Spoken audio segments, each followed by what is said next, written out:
Hello दोस्तों, जो તમે પણ યુટ્યુબની અંદર વિડીયો બનાવતા હો તો આ ત્રણ મોટી જો ભૂલ કરતા હશો તો તમારે પણ વિડીયોની અંદર કે વ્લોગની અંદર વ્યૂઝ નહીં આવે અથવા તો તમારા સબસ્ક્રાઈબ પણ ઇન્ક્રીઝ જલ્દી નહીં થાય. તો દોસ્તો, ત્રણ ભૂલ કઈ છે એ હું તમને જણાવી દઉં.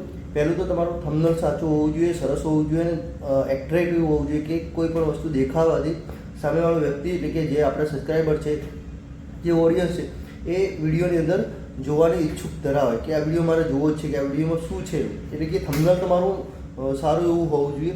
બીજું ભૂલ એ છે કે તમારું ટાઇટલ એકદમ એક્યુરેસી હોવું જોઈએ, ક્લિયર હોવું જોઈએ. ટાઇટલની અંદર એવા શબ્દો લખો, એવું ટેક્સ્ટ લખો ટાઇટલ કે જેથી કરીને સામેવાળો વાંચતાની સાથે જ એને થવું જોઈએ કે આ વિડીયોમાં કંઈક હશે.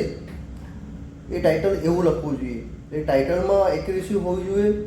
પછી ત્રીજી ભૂલ છે કે તમે તમારા શરૂઆતના એટલે કે જે પણ વિડીયો બનાવો છે એ શરૂઆતના 10 સેકન્ડ એકદમ પરફેક્ટ હોવા જોઈએ, જેથી કરીને વિડીયો આગળ જોવાનું ઈચ્છુક ધરાવે. એટલે કે વિડીયો જો તમારો જે ઓડિયન્સ છે, જે વિડીયો પર ક્લિક કરે તમારો વિડીયો ક્લિક કરે એની સાથે એને જોવાનું ગમે કે આખો વિડીયો જો આપણે જોવો પડશે, આપણને આમાંથી કંઈક જાણવા મળશે. એટલે તમારા શરૂઆતના જે 10 સેકન્ડ છે એ જ મહત્ત્વના છે.